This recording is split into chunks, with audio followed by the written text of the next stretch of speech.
Let's hear it for Tucker Hibbert. Tucker Hibbert. Tucker Hibbert. Tucker Hibbert. Tucker Hibbert. It's just flat unbelievable. So graceful, so smooth. Nobody reads lines like Tucker. Incredible charge for Hibbert. He has been dominating. Domination for Hibbert. Dominant on this track. This is a study in snowcross racing.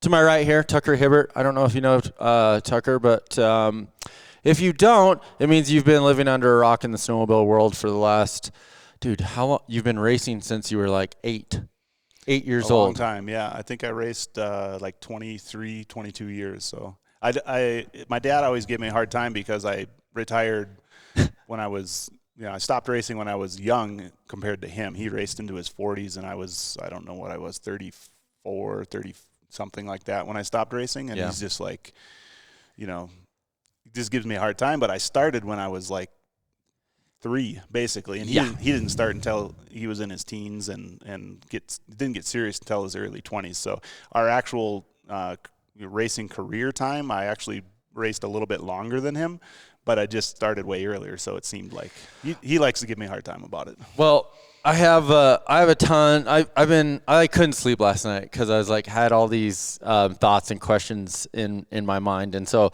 I've never ever taken notes for a podcast I've done because usually I'm the one who does all the talking. But I've got some numbers for everybody. Okay, so just so you know, and I've talked about this in some podcasts. People ask me like, who do you look up to? And it's been in the snowmobile industry. I was like, or just in life in general. It's like I didn't have like these big heroes or anything. I just, I was a pretty self-motivated person. But in the snowmobile industry, a person I looked up to was you. And we talked about this on day one when you arrived here at BBA, which that'll be in the latter part of this episode. But I wanted so bad to be a part of the industry and make a living at this. And at that time, and you are 40? 39. Sorry. Careful. Sorry. 39. I'm 45. So being older, looking up to someone younger is kind of unique. And I was just watching what you were doing, and you were doing it. You were making a living snowmobiling. And so I was like, well, I guess I need to go snow crossing. Wow, that was a mistake. It was like really hard. That's maybe what the conversation will be like. I was going to go backcountry riding, and then I saw it was really hard. So I want to throw some numbers at you guys. So Tucker, 14 X Game medals, which is impressive, which is crazy. But what really blows me away is 9 gold medals in a row. 9. So didn't you think after like 5, like this is getting pretty hard? Yeah, you start to get more and more nervous, like wins. So with racing, it's like you can be really good and you can have everything ready and be in position, be capable of winning, but there's so many things that can happen that can derail you from actually achieving that. So, a malfunction with the sled, another rider crashing in front of you, taking you. I mean, there's just so many variables with racing that can take the perfect scenario and just flip it upside down. So when you think about 9-10 years of being able to accomplish your goal without something just random happening is, to me, that's the most amazing. I mean, for me and our team, like we were so dialed and prepared, like we knew we were capable of winning. We were always in position to win. But when you get that many years in a row, you're like, when's this oddball thing going to happen that's just going to stop us from getting to the finish line first? And it's, to me, that's what's most amazing. I mean, it's all the hard work and dedication that went into it put us in that position, but to actually just keep doing it year after year, that's what was pretty cool for us. So literally, as you were telling that, look at, do you see that's goosebumps and the hair raised on my arm? Like, so I'm fanboying out big time right here. Because I can relate to what you're talking about there. And so couple more numbers. So those goals were from 2007 to 2016. You were the youngest ever until Chloe Kim won at the age of 15. You won a X Games gold medal. The Wonder Boy, right? That's what they tagged Tucker as back then. 10-time national Snowcross champion.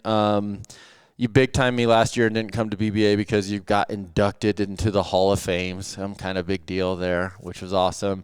You competed at the highest level in motocross from an early age there too. You've really just done it all, dude.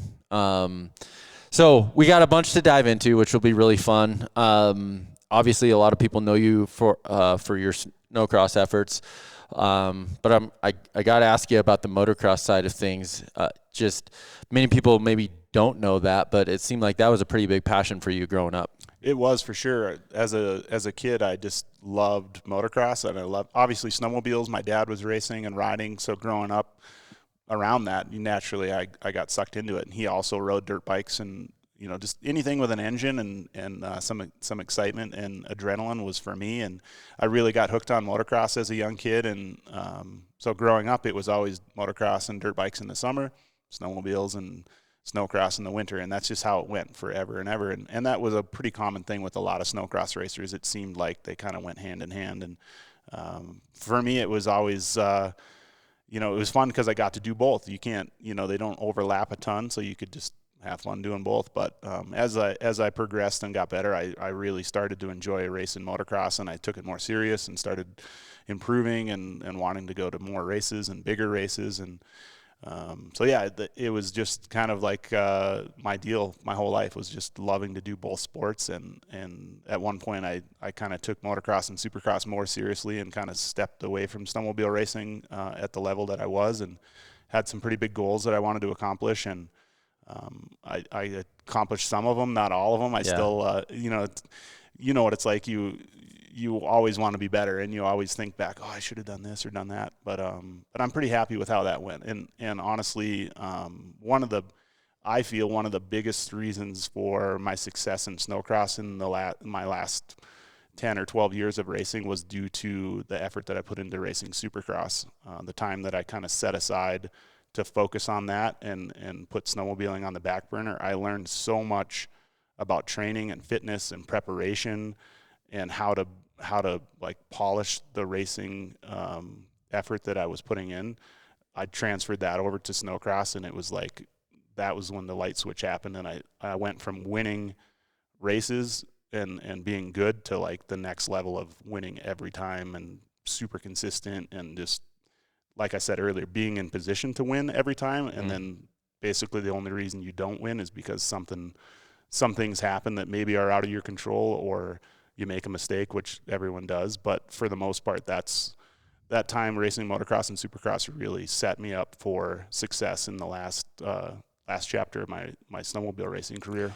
It not only set you up, but it really changed the sport of snowcross tenfold. I mean, you look at motocross and you see the haulers and the dudes with the headsets and like to your point, the preparation and everything that goes in to, because and I would assume that the level of competition at the moto side of things, it wasn't 4 guys who could win, it's 15 guys that could possibly win, right? And snowcross kind of seemed like you had your heavy hitters, and then there was obviously guys that were fast, but every weekend there was a handful of guys instead of this giant field.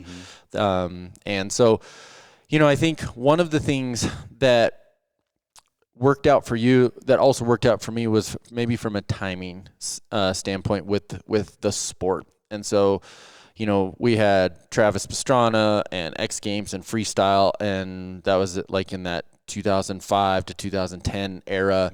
I'm jumping into freestyle, trying to make my name and my living there. I think that kind of happened with you with Blair and this crazy new style of snowcross and just racing in general. And here comes this 15-year-old kid who's about to light the world on fire. Talk about you turned pro. It was funny when I was reading this morning. You got basically a pass to skip sport because you were too good and you were just going to beat everybody. So, you literally got thrown in right away, young kid, and you just went out to start dominating. Talk about racing with Blair. Talk about the beginning. Obviously we know where it ended. How was getting going? What was the biggest challenges? Well, for me, I was definitely very fortunate to grow up in a family that, my dad was racing. He was super successful, super driven, motivated, worked hard. I got to grow up around that and watch him have success and watch the process that got him to that success. So that for me, that was probably the biggest thing as a kid, just being able to see firsthand, what winning looks like and what preparation for winning looks like. So that was really cool. And not only my dad, but I was able to go to the races with him and hang around all the other racers too. And so as a young guy, I was just thrown right into this super high level of snowmobiling, and I was able to learn from that. And I did get a lot of help from my dad, but most of it came from just me watching him. Like, he was so busy and focused on his racing. I was just kind of in the background soaking it all up. And that's one thing that I'm super happy about to this day when I think back to it. My dad never pushed me to race. He never made me race. He never, made me practice, never told me how to do it. He just, if I wanted to do it, it was up to me, and he would help me, but he wasn't there just pushing me, and he wasn't yelling at me when I did something wrong. He let me figure things out on my own and learn. But at the same time, I had many good people to look up to and to learn from. And if I wanted to learn, if I asked the questions, they were there, right there to help, willing to help. So that, for me, that was the biggest thing. And obviously the time that I came into the sport with Blair at the same time, X Games happening at that time, I came in at a time where it made the most sense. If I would have been racing 10 years previous to that, it probably would have been a whole different story. There just wasn't there wasn't the situation to help a rider like me be successful. Yeah. So looking at, and me being able to become buddies with your dad and just his demeanor and his manner, all of that makes a ton of sense that you're saying that, right? But you had to look at Dad and say, boy, Dad, you're winning and you're fast, but why are you sitting down on your snowmobile? That's a little joke, but the style changed, right? It did, and for sure. We have to acknowledge, X Games just put both you and I on the map, right? To watch the evolvement of the sport and the big jumps and you could not get, I was so excited when Snowcross was in X Games because the mod sleds, the giant jumps, it was incredible. It was absolutely incredible. And, to start winning, and then I'm going to go back to that domination again. I win X Games in 2007 doing freestyle. In 2008, I have all these other priorities on my mind, not freestyle. But one of the things that really hurt me for 2008 was I had all of this weight on my shoulder that just because I won in 2007 means I was supposed to win in 2008. You did that for freaking 9 years. I got to the point where I didn't want to do it because of that pressure, and I had other goals that I wanted to attain. And as you were saying, and this is what I respect so much of you, is that you knew what you needed to do, whether you wanted to do it or not. You had to put the same preparation in to stay at that dominant level. Were there times where you were like, I don't know if I want to do this? Isn't. That's awesome. No, I love to hear that. It was. That's like me right here at BBA, right?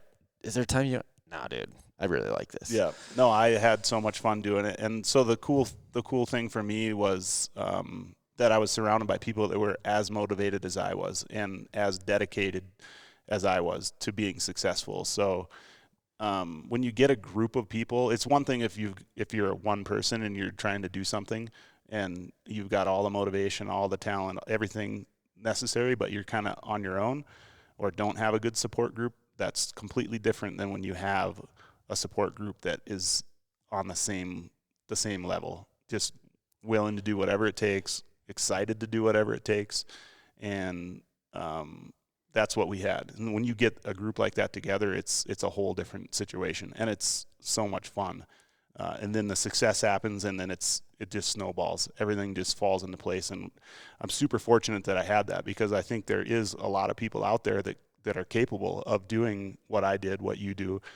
They just don't have all the pieces of the puzzle, and I think that happens a lot, and it just takes everything to come together and everyone to be on the same page, and then you can create that atmosphere where you can be successful. And I was fortunate to have that throughout my entire career. That's awesome to hear. And, it was really, so what you're describing there was really the demise for me in freestyle, right? Like, I literally was using freestyle to get me to my ultimate goal, which was trying to figure out how to make a living doing backcountry riding, right? So, like, your attitude, determination, preparation, that rings true for me for what my business is now. Mm-hmm. And obviously, it's all the same things. It's preparation, it's fitness, it's sled equipment, it's all those things. But it's like, I enjoy winning, beating the mountain, being the best I can.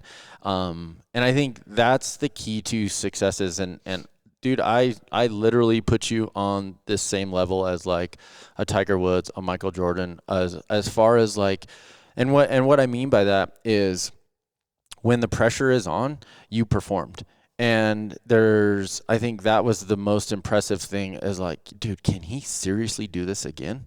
And that's what was so exciting about X Games, was like, and year after year after year, that pressure, like, there's no way he can do it again. There's just no way. There's like, everyone's getting better, and like, something could potentially go wrong. And like, to your point, for it to not, for like mechanical, I mean, Paul, right? Ingolstead, he's been riding with us, and your dad, and just all like, they had to have just had the Tums like in a 5-gallon bucket, because they know that, you did your job from a prepare state and all of that.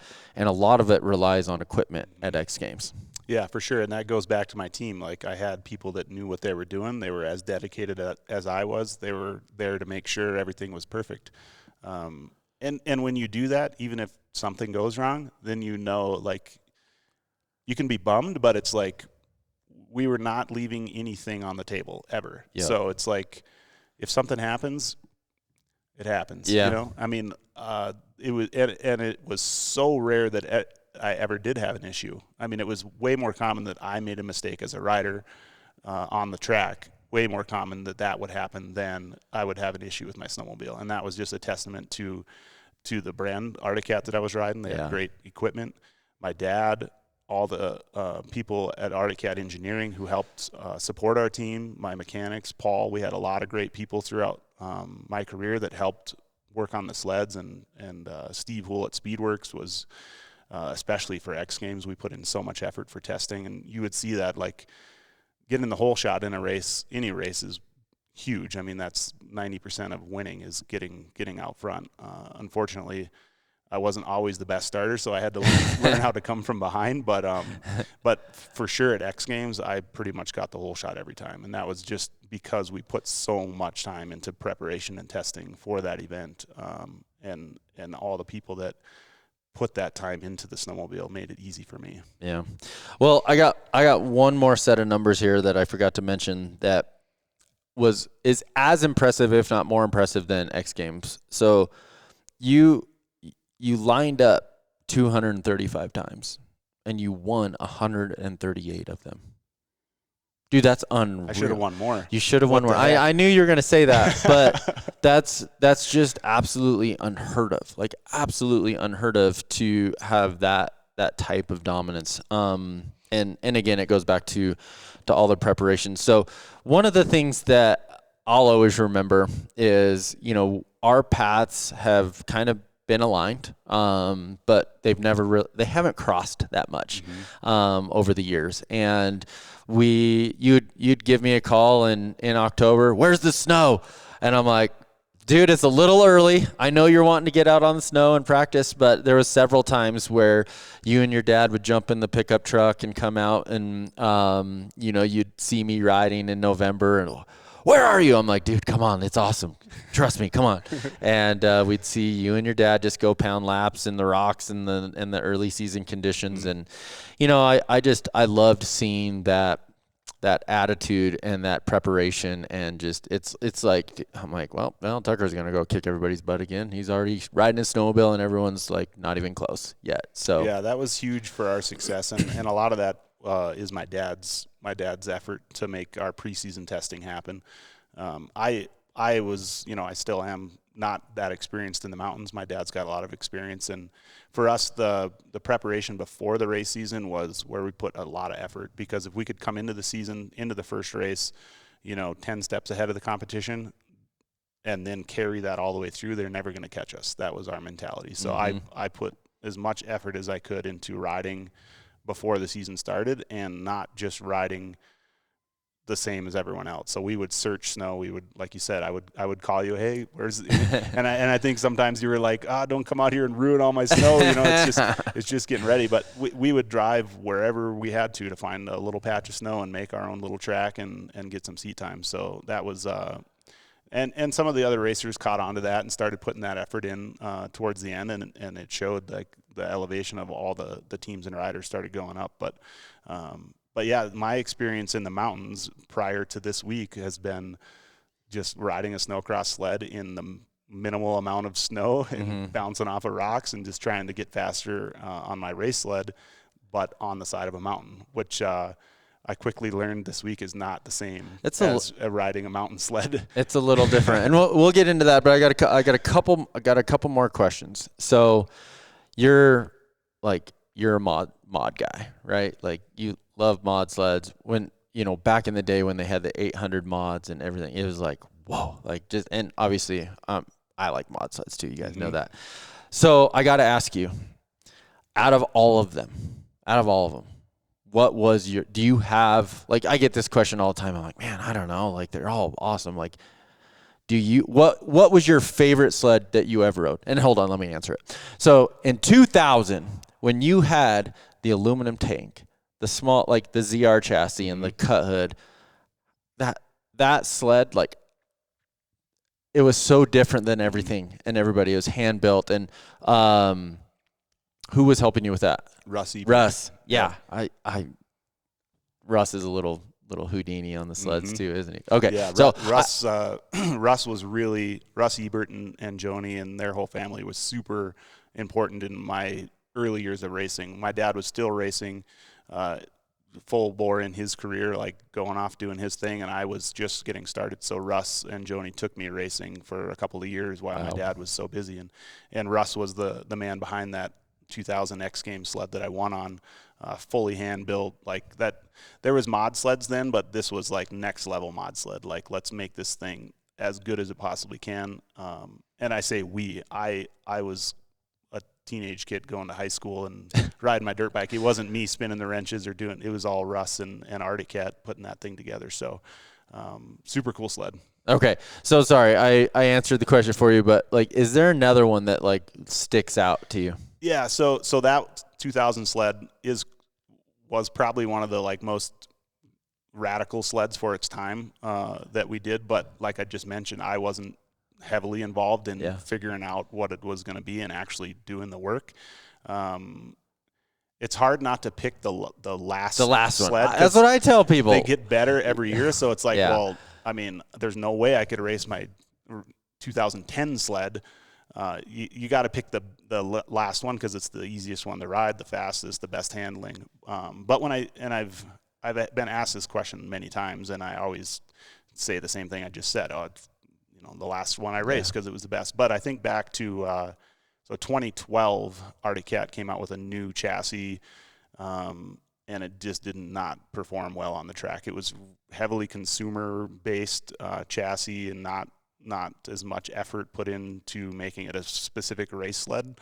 And we struggled big time in 2012 on that thing. And then we really put in a huge effort for the next season in 2013, and we put it on the Jenny Craig program is what we called it. We had it written on the shop wall, and that's so I stole that from you apparently. Oh, did you use that same thing? I had a Jenny Craig sled. I didn't know you guys did it, but so we just joked about that. But that sled, they made some changes from production, but at that point we were able to do a lot of work on the sled after we got it. It was still mod rules, so we could work within the rules and change a lot of stuff. And we really put a lot of effort in, and we cut a ton of weight out of that sled and fixed the things that needed fixed. And it was like that was the start of like a lot of years of successful racing for us. And so that was a fun project to work on. It was my dad and everyone on the team had their hand in making that sled work better. And that was fun. And I had a lot of work. I had a lot of time into that too. Like I was spending a lot of time working on the sleds, engineering parts, figuring out how to get parts built. So it was satisfying for me because I was heavily involved at that point in making a okay sled a really good sled. That was the word that came to my mind, just rewarding, right? Mm-hmm. Like to take something that is pretty good and to make it really good. Yeah. It's a lot of fun. And we did that. And so that was 2013. That sled got really good. And I'm not going to remember the exact years, but we would always build a brand new sled for X Games, mm-hmm. like fresh. It was midway through our normal race season on the ISOC or WPSA race series. So it was kind of the midpoint. We would build a brand new, just the best of the best, awesome sled for X Games. We won 3 X Games in a row on the same sled. Whoa. So we would build a new one every year, and we'd go to the test track. We couldn't beat the, so we just kept using it. So I've got one sled that I won. I've got one that I won 2, I think, in a row on. And then we built a new one, raced it a year, built another one. And then there was one that we raced. We actually raced it 4 X Games in a row. It was that good. Wow. And we won 3 in a row on it. So pretty cool. Yeah, that's really cool. I get this question, so I'm gonna pass it to you. Everyone's like, what sleds have you held on to? And over my time, I didn't have any money, so I didn't hold on to any because I had to sell them to build the next one. I have held on to one, my X Games sled that I won. Do you have any that you've been able to put in the shop? Fortunately and unfortunately, too many of them. Trust me, I know that's problem. So I've heard the same thing you said when my dad was racing. For most of those guys, that's they couldn't hang on to that sled. They had to sell it and put that into their next year's race program. I was very fortunate that I had great sponsors and I came in at the right time that I was able to hang on to some of these sleds, which I know that there's many racers now that wish they had their old sleds back and they try to find them. And so I have a lot of snowmobiles, which they take up a lot of space, as you can see. You need a lot of room to have a lot of snowmobiles. Yep. But so I was very fortunate. I have pretty much every sled that I won something really cool with. I have either every X Games sled. I think I'm missing maybe one of them, but every one that I've won on, wow. I have, and pretty much every championship sled. Some sleds that I raced overseas in Sweden and in Russia. I've been able to keep some world championship sleds. So I have a lot, which is cool, but they're also just huge snowmobiles that take up a lot of space. And what do you do with them? But it's so cool to look back at, and especially when you start pulling the side panels off and you start looking at, especially some of those 2013, 2014 sleds that we were putting a lot of time and effort into, and you start seeing every little detail and everything that we did to them. It's really cool to see. So I'm very fortunate that I was able to hang on to those sleds, and I have a few at the Snowmobile Hall of Fame on display. So it's fun to be able to share them with some people. For the most part, they're just sitting in the shop. So, well, I can relate. So again, I couldn't have a bunch of my old ones that were really important to me, but you guys have seen I have deep roots in this sport, and in the late 90s, that was a really special time for me. Mm-hmm. That's when I was just so addicted and working 2 jobs to somehow pay for a snowmobile that I couldn't afford, and like 96 XLT and 97 700s, and so I've kind of been on the search trying to find these. And so in my personal shop, every time I walk in, I look at those snowmobiles sitting there looking at me, and it's just a feeling like when you walk into your shop and see all those memories, it's just like, this is me, and this is what defined me, and all the work and everything that went into it. So that's really cool. You have a couple snowmobiles at the Hall of Fame. I got to ask you about one. The the 100th win. Mm-hmm. Tell us about that event. Yeah, that was cool. So I was able to win my 100th win in Deadwood. I can't remember the year, 2015, I believe. But I was stuck at 99 for like, I don't know, it was like 4 weekends in a row or something. Like I was, I won a bunch of races and got to 99, like a bunch in a row. And I was like, oh, here, 100 will be easy. Yeah, this, the next race we'll be celebrating, Mm-hmm. Well, no, it didn't. It went like 3 or 4 weekends before I got to 100. And it was like, I didn't know what to think. Like, am I losing it? Am I stuck here? And my mom made her famous ginger snap cookies, 100 cookies in a bag for me, and wrote on there 100 wins, and couldn't eat them until you get there. So these things are bouncing around in the race trailer for a month, and they're all just a bunch of crumbs in the bottom. I'm like, this sucks. We got to win, man. So so finally at Deadwood, I was able to get the win, and obviously, if you guys have seen that race, it was pretty intense and exciting. And looking back on it, I couldn't have scripted it any better. Nope. It went the way it should have went, but I was pretty bummed at the time to not get that win sooner. But man, that was a cool night. Racing in Deadwood, I will say, was my least favorite race to ever go to, and for some reason, it was always like. I had like 4 races at that track over a few years that were like the most memorable, most exciting, some of I'm most proud of performances, and yet I just did not like racing there. Mm-hmm. It was like, oh my gosh, we got to go to Deadwood. But and that, so it was a double-edged sword. It's like some of the best stuff came out of there, but it was my least favorite. I got one quick Deadwood story. So again, back in the day, wanted to be a professional snowmobiler, and the only way you could go make money is to go be Tucker Hibbert and go race Snowcross. So I tried my hand at Snowcross for a few years, and it was in 2002, going to Deadwood. I had this is when we had the big uphill. Mm-hmm. You turn, and then the big jump downhill. Yeah, so this is Deadwood on the ski hill, not in the rodeo grounds. Now, like, Deadwood on the ski hill was cool. Awesome, yeah. Right?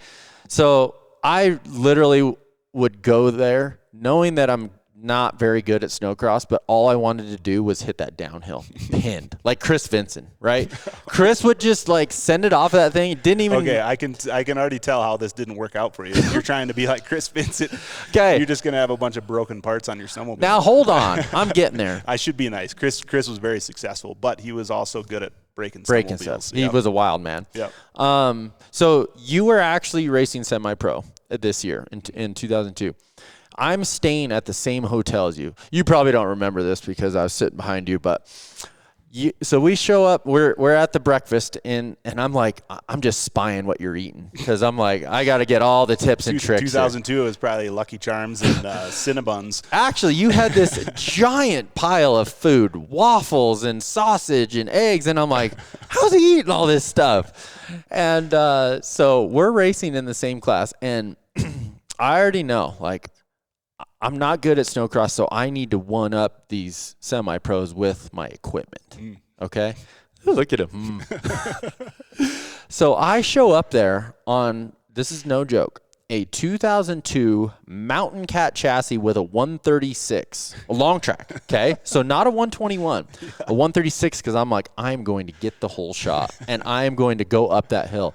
And so I line up against you, and I got to find, my dad was there with his little VHS recorder. I got to find the tape. Yeah, that would be cool to see.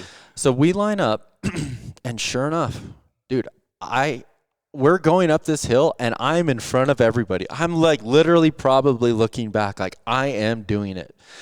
And I am so excited that I just don't let off. And I go over the berm of the corner at the top of the hill. I know why you went over the berm. Mountain sleds don't turn.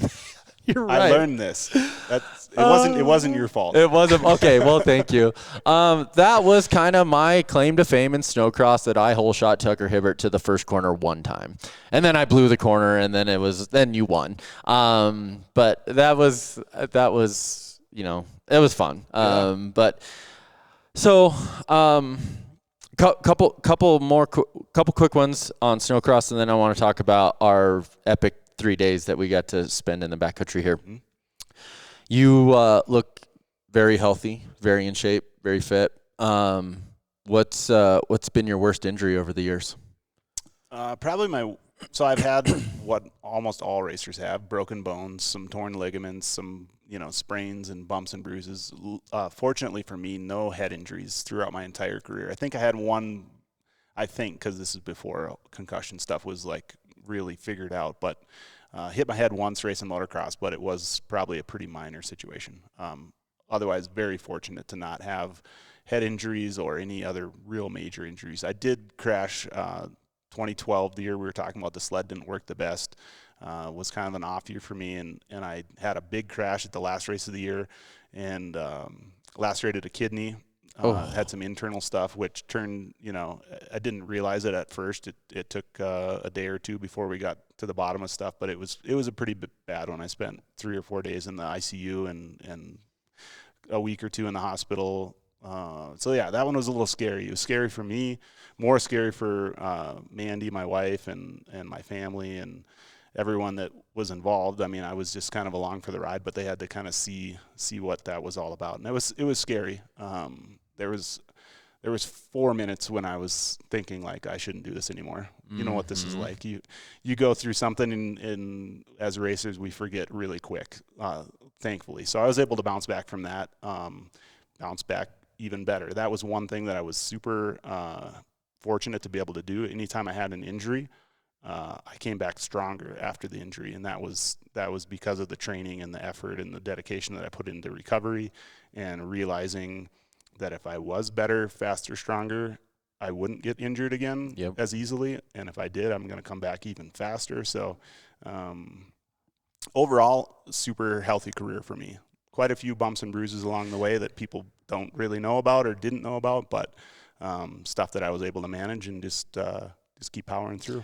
I would agree with that. You hit it very well. Never saw you like out or limping around or anything. So Mandy and I were talking about this the other day. She just randomly came out with this, like how amazing it was, and she's right that I missed one race my entire racing career, and that was when I did that kidney injury. I was supposed to fly to Sweden, I believe, the next day to race the last race of that season. Well, I crashed in Lake Geneva, the last Snowcross. I had to miss that race, but for 20-some years, I never missed a single race due to injury, sickness, anything like that. So that's, again, it's preparation, right? It's training, it's fitness, it's all the stuff that you do to make sure you're prepared, but it's also a heck of a lot of luck to not, I watch Snowcross now and I'm just like, did I really do that? Like, yeah, you're this far from major bad situations the whole time you're on the track. Yep. And for that to never have taken me out, for a season, let alone a race, it's pretty amazing. What did you think when you saw the crash 2 weeks ago? I did not like to see that. It's terrible. I watch the races and I follow Snowcross now loosely, I'll say. I just watch the races when they're on TV, and sometimes we don't even watch all of them. So I wasn't watching that race. And then Blair sent me a clip of the crash, and I'm like, I didn't know he got hurt. He's like, Elias got hurt, and he sent the video, and I was like, oh, that's not good. Yeah. And what's not? I mean, fortunately, I think he's doing okay. Yeah. But for me to see that, it's like I was that guy. What did you say? 200 and some times you lined up. And, and that's not counting practice and heat races and training during the week and all this. Every time you're on that snowmobile, it's an opportunity to be injured. And I'm so thankful that I was able to escape anything bad. So. Again, preparation, training, fitness, all those things get you in a position where you're the best you can be, and that's all you can do. Okay, next one. Highest of highs, lowest of lows. What were the two? Wow. I mean, there was so many highs for us. Like I had a lot of success, so that was awesome, and it's hard to pick one thing. Probably going back to the 2000 X Games, my first pro race, my first win. That was kind of like the launch pad for my career. But the cool part about that time and that race was my dad was racing too. Yeah. So it was my dad's last X Games, my first, and he got 5th place in that race. That was his best finish, which for him was, especially at that time, I mean, we're talking about Blair, we're Chris Vincent, myself, like the stand-up riding styles coming in. My dad is definitely not standing up. So he was probably, you know, that was a huge accomplishment for him at that point in his career. I think he was 41 or 42 years old. What a freaking animal. Yeah, and sitting down, just hammering. Yeah. And gets 5th place, and I won. So that was super cool. That experience for us to go to that race together, and you know, I'm just a kid, like nervous and didn't know what to expect, and he's a little bit in the same position. Like I'm on the tail end, and these guys are doing stuff I don't know how to do. We were kind of both in a similar scenario, and we both had a great race, and a lot of great memories came out of that. And then that obviously just kind of launched me into the rest of my career. And the following season, I was able to race against my dad for the whole season. So the couple of heat races where we're battling, you know, for position side by side over the finish line, and yeah, a lot of cool memories back then. You guys aren't competitive at all. Yeah, you know, like That's a joke. You should have seen yesterday. We are competitive. Fortunately, I didn't have to race against him for a lot of years because that could have got a little awkward. But we never had any like I cleaned him out, he cleaned me out situations. We were never put in that position, thankfully. But I do remember passing him. There was one race where I passed him in like the last lap, and then he had to go to the LCQ, and I'm just like, is he going to be mad at should I do this? Didn't know what was going to happen when we got home, but no, super, super awesome to have those memories now. And again, like you said, for us to be riding again together is a lot of fun, and he's as competitive as he ever was. I feel like I'm not quite. I've stopped racing and kind of shut the switch off on that for me. So it's kind of starting to open back up a little bit as I start riding more and stuff. But yeah, it's super fun to experience that together. I'm so upset. I have still in my room at my parents' house, I have the cover of Snow Week of you flying that 2000 sled over the finish line jump at X Games, armed up. I literally still have it, the cover page of it. It's all like yellow and tattered, you know, and everything, but it would have been cool to have it here and get you to sign it. So next year when you come back, we'll have to get it. So that's the highest of highs. What's been the lowest of lows? You know, fortunately, I haven't had too many big lows. Like we were just talking, the injuries, I was able to escape a lot of those injuries. Never really had any really bad seasons or bad races. I don't know. Do you have one race that if you could have it back? No, you won everything. No, I didn't win everything. You won a lot of them. I don't know. No, I mean, those things you put out of your mind pretty quick. I never slept after a race, even if I won. So, yeah, I slept better. I don't know how to say this. I slept better when I didn't win than when I did win sometimes. Because even when I won, I would sit there and just think, like, you always can be better. Mm-hmm. And I would make mistakes and do this, and I would just think, like, oh, man, I could have done this line, and why didn't I do that? And, you know, and part of that is you don't know what the next race is going to hold, and you might, if you don't challenge yourself even when you're winning, you're not going to be prepared for when you are challenged. So for me, that was a big thing. I always wanted to be better no matter what, whether if I won or didn't win. Obviously, if I didn't win, I was a little more intense about it. But yeah, I don't know. No big lows. We don't talk about those things. So I've got a really tough question for you, and I thought about not asking you this, but so your dominance at X Games, 9 in a row, right? I'm in the TV booth at this time doing some freestyle stuff, right? And I'm listening to producers talk about you. And I actually got to call some Snowcross events, which was really cool, really fun. I think Tucker's feeling really good right now. He was really tied up in lap traffic. He's got through those. He's got a clean racetrack ahead of him, no roost. Little bit of shadows with the sun here. Earlier in practice, we had flat lights, so I think the guys are really happy to have some sunshine on these jumps. You always had nice things to say about me, so I do appreciate that. I did, because I'm very humbled and respectful of you. But in my ear, the producer's like, is there any way we can just start Tucker in the second row? And I'm like, it won't matter. it won't matter. But you dominated X Games so bad that a lot of people said Tucker is the reason that Snowcross is not in X Games. Yeah, and so I've heard that, and I know, like, when that was all going on, it's a hard thing. Like, X Games is a made-for-TV event. Yep. Their entertainment, they're not as focused on racing. You know, they don't care they care who wins, but it's an entertainment, right? And for me, I just want to win. I don't care. So there was always some awkward tension there. Like, if you win by 30 seconds, no one's going to want to watch this anymore. So you're asking me not to ride 110% that I've literally, like, put my life into. Yeah, and no one ever asked me not to. Of course, you know, right. That's never. But that's what they're saying. Yeah, right. Don't win by 30. Win by 3. No. Yeah. So I don't know. For me, that was. Yeah, it sucks when you see it all the time with other athletes and other sports. When people are successful, it's cool, and if they keep being successful, then people get sick of it. Yeah, it's like Jimmy Johnson, right? Yeah, they hated Jimmy because he kept winning. Yeah. I even saw it. I don't follow football at all.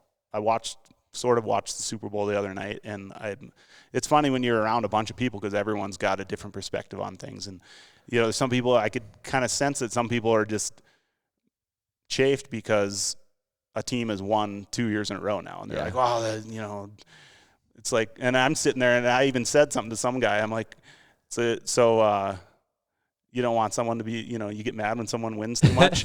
So people shouldn't win so much." And then they look at me and they're like, "Oh," and I'm like, and I get it. Like, yeah, people get mad if you just keep winning, and then they think it's boring. But for me, I'm not out here to make anyone happy. I'm here for myself. Yeah. I raced for myself. I raced for my team. I raced for the challenge. So for me, my goal is to win by as much as I possibly can, and I'll never change that. Yeah.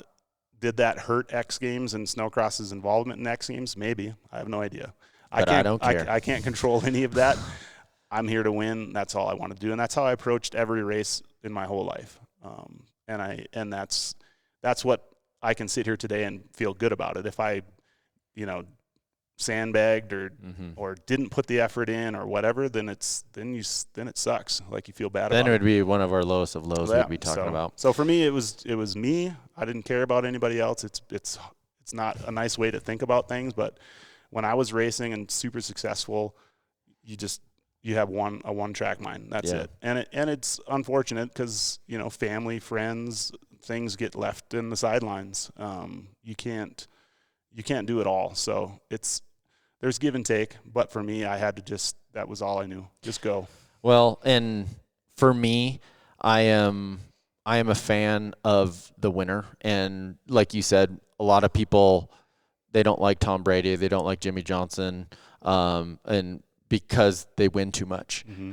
I'm the other way. I'm like, dude, we're watching excellence right now, and you guys should just enjoy what you're watching right now. So, well, Tucker, that's already 48 minutes of just Snowcross, but we got to talk about, dude, we finally got you out to BBA here, and I got to show you my world and my element.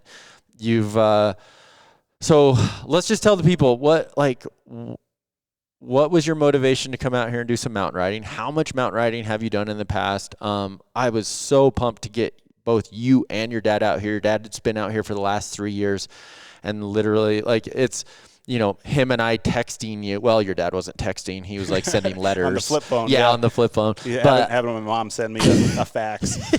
Tucker, can you come riding? Fax it over. But, it's me and your dad have become buds, and my daughter and your dad have become buddies. He's such the salt of the earth type of person, and hearing his stories of him being out here, it's good to have you. Yeah, thank you. It was a blast. I wish I should have made a bigger effort to come sooner. I've been enjoying a slow pace of life the last 4, 5, 6 years since I stopped racing. I've really enjoyed. I didn't know what life would be like after racing for me. I never thought about that until it was over. Again, that was the tunnel vision. Just do the work, figure the rest out later. So for me, when I stopped racing, I never knew how I would handle that or what I would do with myself. And I'm happy to say that I've enjoyed, I haven't struggled with not racing. I haven't had moments where I've wished I was back racing, no regrets, any of that. So I've enjoyed my life, and it's been a complete 180. Like, my life is slow, not intense. I like to spend time with my wife and my dog and just do normal stuff. So for me to come here it's been a big change for me. Partly because it's thrown me back sort of into the situation that I did for so long, and I haven't been there for a long time, and partly because I'm not in shape like I used to be. I'm not out of shape, but I am not anywhere near the level of fitness. So when I ride, I feel weird. Mm-hmm. What is this? I'm like tired. I'm tired. I'm sore. So there's a lot of this has been a big deal for me. The reason I'm here, the main reason I'm here, is to spend time with my dad and my friends. I enjoy riding snowmobiles. I love it as much as I did when I was 8 years old. But I also know that I have to be a little careful. My personality is all or nothing, and it always has really been. And my wife loves that about me and hates that about me at the same time. And I know you're the same way. It's finding a balance. And I've, for so many years, my focus was, and it had to be, on me, and everyone around me's focus was on me, and that's what it took. It's a very selfish situation to be in. Luckily, I had a lot of people that loved doing what we were doing as much as I did, so it didn't really feel that way. But at the same time, it is a selfish situation, and a lot of people had to sacrifice a lot of things. So for me to make that switch and not race and not be in that situation, I've enjoyed it, and it's been good, and I got to be a little careful about what I dive into, because when I dive in, I go all in, and it's maybe not fair for me to put that much time and effort into something again, because that's been my whole life, and maybe it's time for a switch. And I'm finding that balance and trying to figure out how to do it, but man, is it hard to not go all in on stuff. And when I go, a lot of people I don't think understand the amount of effort, time, and energy that goes into being successful at the level that we were racing, and it's hard to even explain. And so because that's how I've always done it, and that's how I've seen success, that's all I know how to do. So, as you know, I love shed hunting now. Yep. For some reason, I attack shed hunting the same way I attacked X Games 9 in a row, and it's stupid, but that's that's all I know. That's all you know. So mountain riding, same thing. I've been a little bit like, I don't know what to do with it. Yeah. Because I got to go all in, or I'm just going to be kind of mad at myself all the time. Which you were mad at yourself several times throughout the last just a few days. How many days have you ridden in the mountains? So we talked earlier about riding in the mountains preseason for Snowcross. Yeah. So I have been in the mountains quite a bit, but never.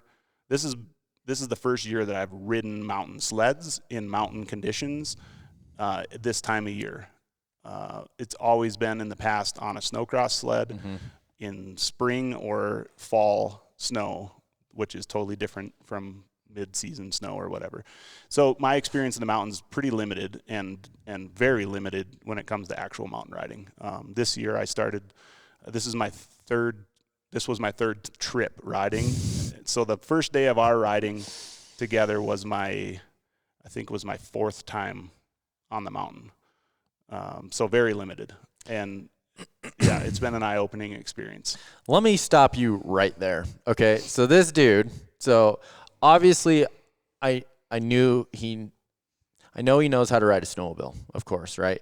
But mountain riding is 180 of snowcross racing, and so Tucker is just beating himself up like on the hill. I'm tired. I'm stuck. I don't know what to do right here. And he's like literally like 4 feet from the top. And so like, let me back up. These guys, I've been taking your group for the last 6 years. Okay. Over 6 years, I've turned them from good riders to insanely great riders, right? And I save all of these spots, like the gnarliest of gnarly, I save for them for our trip because I know I can get them in there. And here you are bitching that you're stuck after 4 days of riding a mountain sled, like at the very top of the hardest stuff that I have in my zone, dude. It's like, was I surprised that you would get this quickly?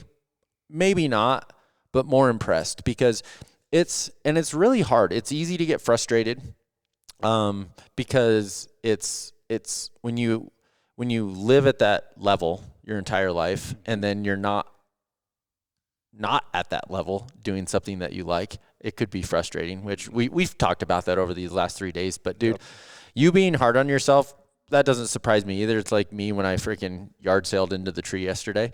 You know, I was pissed off at myself because I knew what I needed to do. But I think the one thing that was really enjoyable for me was watching you just get it very quickly. And you know, we did drills on day one, like I do with all of my groups, and it's just so fun to watch like it start to click, and you're like, okay, all right, that makes a little more sense. Now this is kind of working. Yep.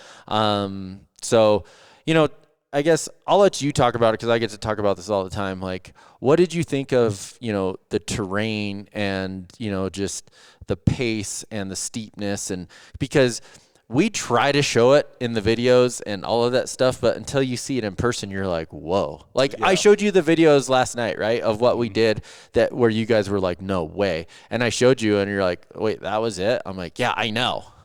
Yeah, it's totally different to watch it on video than to actually be on the mountain, which I've known that forever. Like, of course, you ride in the mountains and it's just way gnarlier than what people think. But it was awesome. I had a lot of fun. I had a lot of frustration, obviously. We were visiting last night in a group after dinner, and Ryan McConnell asked me. He said, "What translates? What's the difference between snowcross and mountain riding?" And my dad was sitting there too, and I'm like asking my dad do you agree, and he did. There's almost zero that translates. And Ryan did bring up one thing: your eyes up, looking ahead. That translates. I mean, if you stare at your ski tips on a snowcross sled, you're not going to do any good either. But aside from that, like, I can honestly say almost everything is opposite. It's not just like different, it's like backwards. That's gotta be really hard. And I didn't expect that. I knew it was different. I knew it would be challenging. I thought, give me a day or two and I'll be ripping. It is not the case for me. I feel like I have moments where I can like, oh, I just nailed it, and like I did it perfect, and then the next time I couldn't screw it up any worse if I tried. And so that's where I'm at. I'm like, I can do it and I can see it for sure. I can see what I need to do, but actually doing it is another thing. And I feel like I can get there, but it's going to take time. But the drills, that was cool for me because instantly I was like, oh, when you do it this way, it's 100 times easier. Mm-hmm. Whether or not I can accomplish it every time is another thing, but just knowing that this is how you do it and this is why, and that makes total sense now. When I was just riding on my own, I didn't pay attention to what just I was surviving. doing. Sometimes it works, sometimes it doesn't. So that was cool, and I honestly I felt a little bit like the third day. The second day, I was still thinking back to the drills that we did and the technique, and I would run through that in my head as I'm doing things on the mountain. Excuse me. And then the third day, I don't know if I was just too tired or what, but I kind of felt like at the end of the day, I thought back like, it would have been nice to do a couple drills in the morning just to refresh my memory, because I feel like when I was on the mountain, I was just riding again, and I kind of forgot what I was supposed to be doing, and then that made it way harder. But it is amazing how different it is than the riding I've done in the past. It's a completely different scenario, terrain, the sled, the way the sled works, how you have to ride it. So much of it is so much different. Super fun. The frustrating part for me is like everyone watching you do it. It looks so easy. It's been a cool experience for me because through my whole career, I've been on the other side of it, and people ask me and look at me and say, I don't get it. Like, how does it look so easy? How do you do it? And I don't have an answer. Mm-hmm. Because it's just autopilot. Like, it was so easy for me to do what I did that I didn't think about it ever. And I didn't practice drills like what you guys are doing either. It just I did it, and it happened, and I couldn't explain it. And I couldn't even quite understand how other people couldn't do it, because it just. That's a really, really good breakdown of that. Like, what do you mean? Why are you struggling with this? Just Like, do this it. is so easy. Yeah. So for me to be on the other side of that has been interesting, kind of cool. But that also is what makes it so frustrating for me, because I know that when you get to the point where you're at and where a lot of these other guys I'm riding with are at, that it just happens. You don't even think about it. And I'm stuck back here just a little bit behind that, where sometimes it works, but most of the time it doesn't. And I'm thinking about it, and I'm trying, and I'm like, but I know the feeling when it just happens and you don't even think, and it just happens. I know that feeling, because that was my whole life on a snowmobile. And to not be there is like, it's frustrating. Well, maybe your 5th trip, you'll get it. Hopefully. It's, again, it was amazing knowing the lack of seat time, and where we were yesterday was as challenging as it gets. The snow was sugary. The trees were super tight. We were really steep. And I wanted to go to the meadow. And you really love the Midwest meadows, big time. But when we're in there, your dad's in there, right? And I will never forget this for the rest of my snowmobiling life. Like, and I told the story at dinner last night. You get hung up. I come up there, give you a couple ski poles, give you a little like, hey, dude, get on edge, get your ski down in that trench, get around that corner, and you're out, dude. You're to the top. Like, it's beautiful up there. Wait till you see it, right?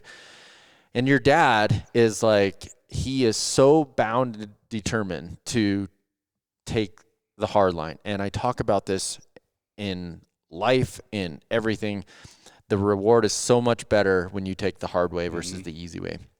And so you make it up there, which is awesome. And then you had to like, well, now how the heck do I get down? Yeah. And the down sucks, right? Yeah. It's more scary than going up, for sure. So you come down, we got guys down, and your dad's still up on the hill. And you make this comment of, because we're like, hey, let's come down and have lunch. And you're like, oh, he's not coming down. He's not coming down until he makes it. And I hear that, and I cram all my stuff in my sled. I'm like, dude, I'm going to get him up there.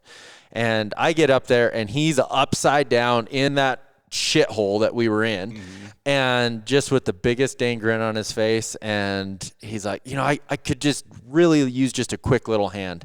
And I'm like, Kirk, we're getting this. And literally I pull him through this one silly little spot, and he gets up, and we get up to the top, and dude, it just, I'll never forget, he rolls up to the top, and he's choked up, and it choked me up, and he's like, doing this type of thing makes me think of Rob Kincaid. He tells me that, and he says he literally, a person that I've looked up to forever, he says, you're my hero, and like, it was just a moment for me that I will never forget. And it's, he's instilled all those values in you. I can see it, just getting to hang out with you guys. And it's all the things that I try to pass on to my children as well, is that, the reward is so awesome when you work for it. Yeah, for sure it is. Yeah. That's the story of life, right? Yeah. Yeah. What? So we'll wrap this up here. But what was it like riding? You got to ride with your dad in my world, in my element, and all of that stuff. I mean, we finally got you here. What was it like? It was awesome. It was a lot of fun. I was frustrated because I wasn't as good as I wanted to be. All that stuff, but the base of the whole trip was so much fun. Being here was fun. Also, the couple of rides we did previously to come in here, super fun. Going with Paul and Alex Inglestead and my dad, it's a really fun group of people. I got to meet a handful of other people on this trip with you guys that I had a blast riding with and getting to know. All the guys that work here with you, super awesome. Shane worked his butt off dragging us around all week, and Blake, yourself pulling on my ski tips, Travis back cooking his food at the lodge. I mean, it was such a fun experience aside from riding, just getting to know everybody and have a lot of fun together and a lot of laughs. For me, the biggest thing, the biggest reason I'm here is my dad, Paul and Alex. Paul and Alex put a lot of effort and time into helping me be able to do this and dragging me around and taking me riding, and it's been a lot of fun. Alex and I are good friends, and I really enjoy spending time with him, and so many good memories with Paul racing and my dad. It's just fun to be back in that environment. So thank you for providing that for me and for all of them. I can see how much fun they have and how much they look up to you and how much they've learned from you, and they enjoy this experience so much. So it's super cool to see that firsthand. And I've always heard the stories, and now to be a part of those stories is it's pretty cool. Well, sweet. I can't end this without asking you. You have the same problem as I do, and Mandy will attest to this. How many Jags do you actually have?